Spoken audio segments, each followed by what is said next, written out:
नमस्कार, मैं अभिषेक और आप देख रहे हैं राष्ट्रीय प्रस्तावना न्यूज। आज की तारीख, आज के मुद्दे और आज की सबसे बड़ी खबरें साफ, सटीक और सरोकारी अंदाज में सिर्फ आपके लिए।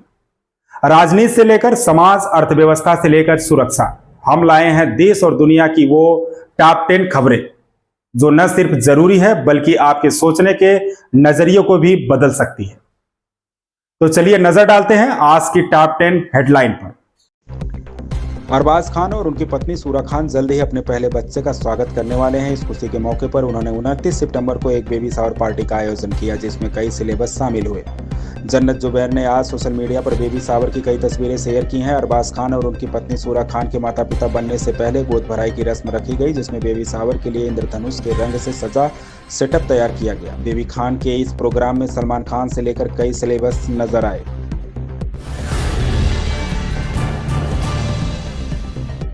अष्टमी के दिन मां की विधिवत पूजा, मंत्र आरती करने और उन्हें विशेष भोग लगाने से साधक को संपूर्ण फल की प्राप्ति होती है। ऐसे में आइए जानते हैं मां महागौरी की पूजा विधि, मंत्र, भोग और आरती। अश्विनी मास के शुक्ल पक्ष की प्रतिपदा तिथि से शारदीय नवरात्र का आरंभ होता है और इसका समापन नवमी तिथि पर होता है। इस वर्ष शारदीय नवरात्र की शुरुआत 22 सितंबर से हुई थी और आज इसका 8वां दिन है जिसे महाअष्टमी या दुर्गा अष्टमी के रूप में मनाया जाता है। इस दिन मां दुर्गा के 8वें स्वरूप मां महागौरी की पूजा विशेष की जाती है।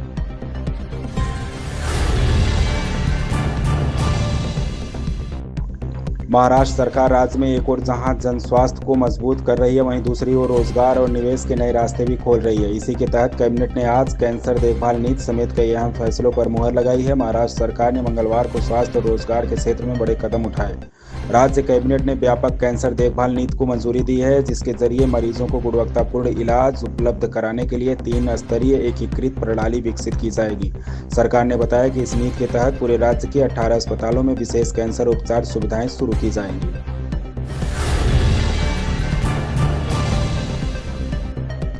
पिछले वर्ष की तुलना में इस वर्ष दशहरा की छुट्टियों में होटल बुकिंग्स की मांग में तेजी देखने को मिली है। ऑनलाइन यात्रा प्लेटफॉर्म के द्वारा उपलब्ध करवाए गए आंकड़ों के अनुसार दशहरे में होटलों की बुकिंग में 14 से 16% की बढ़ोतरी हुई है।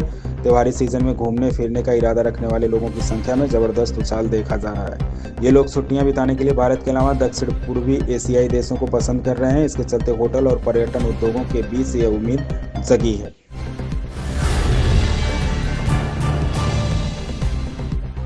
दुनिया के बड़े शहर अब पहले से कहीं ज़्यादा तपती गर्मी झेल रहे हैं। बीते 30 वर्षों में इन शहरों में बेहद गर्म दिनों 35 डिग्री सेल्सियस से ऊपर की संख्या औसतन 26% बढ़ी है।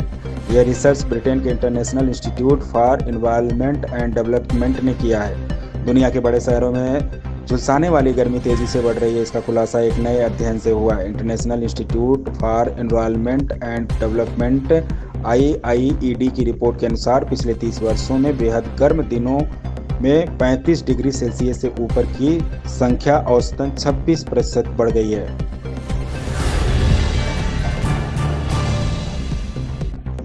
रक्षा मंत्री राजनाथ सिंह ने कहा कि साइबर हमलों और सुरक्षा चुनौतियों से निपटने के लिए भारतीय सेना में बेहतर तालमेल और एक समान प्रणाली जरूरी है। उन्होंने तीनों सेनाओं के बीच समन्वय और लॉजिस्टिक्स के एकीकरण पर जोर दिया। उन्होंने कहा कि इसके लिए लगातार संवाद आवश्यक है। रक्षा मंत्री राजनाथ सिंह ने मंगलवार को कहा कि आज के समय में साइबर हमलों, सूचना युद्ध और बदलती सुरक्षा चुनौतियों से निपटने के लिए भारतीय सेना के बीच बेहतर तालमेल और एक समान प्रणाली की जरूरत है। वह दिल्ली में आयोजित त्रिसेवा संगोष्ठी को संबोधित कर रहे थे।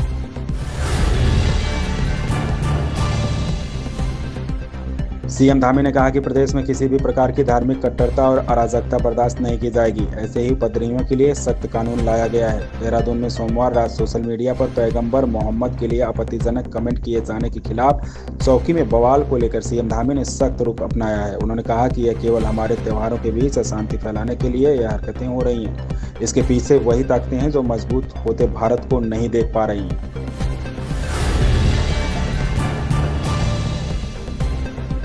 कांग्रेस नेता राहुल गांधी ने लद्दाख में पुलिस फायरिंग में 4 प्रदर्शनकारियों की मौत को लेकर प्रधानमंत्री मोदी पर विश्वासघात का आरोप लगाया और न्यायिक जांच की मांग की। उन्होंने कारगिल युद्ध के हीरो सेवांग थरचीन की मौत को शर्मनाक बताते हुए कहा कि शांतिपूर्ण प्रदर्शनकारियों पर गोली चलाना सरकार की नाकामी है। लद्दाख में प्रदर्शन के दौरान पुलिस फायरिंग में 4 लोगों की मौत के बाद अब यह मामला देश की राजनीति में गरमाने लगा है। कांग्रेस नेता और लोकसभा में विपक्ष के नेता राहुल गांधी ने इस घटना को लेकर केंद्र सरकार को प्रधानमंत्री मोदी पर तीखा हमला बोला है।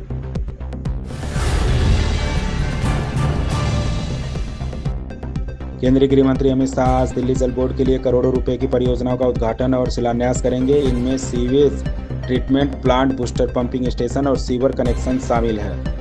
केंद्रीय गृह मंत्री अमित शाह आज दिल्ली जल बोर्ड के 1800 करोड़ रुपए से अधिक के विभिन्न परियोजनाओं का उद्घाटन और शिलान्यास करने वाले हैं। अमित शाह ने अपने एक्स हैंडल पर एक पोस्ट लिखा है जिसमें उन्होंने कहा कि 17 सितंबर से 2 अक्टूबर तक मनाए जा रहे सेवा पखवाड़े के तहत दिल्ली के निवासियों के लिए उपहारों से भरा दिन होगा।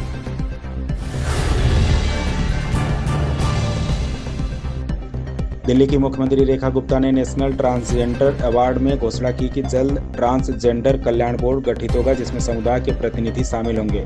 2019 ट्रांसजेंडर एक्ट का जिक्र करते हुए उन्होंने कहा कि सरकार समान अवसर और अधिकार सुनिश्चित करेगी ताकि किन्नर समुदाय आत्मनिर्भर बने। मुख्यमंत्री रेखा गुप्ता ने घोषणा की कि दिल्ली सरकार जल्द ही ट्रांसजेंडर कल्याण बोर्ड का गठन करेगी जिसमें इस समुदाय के प्रतिनिधि और कार्यकारी सदस्य दोनों शामिल होंगे। इस बोर्ड से उनकी समस्याओं को समझकर उनके कल्याण के लिए योजनाएं बनाई जाएंगी।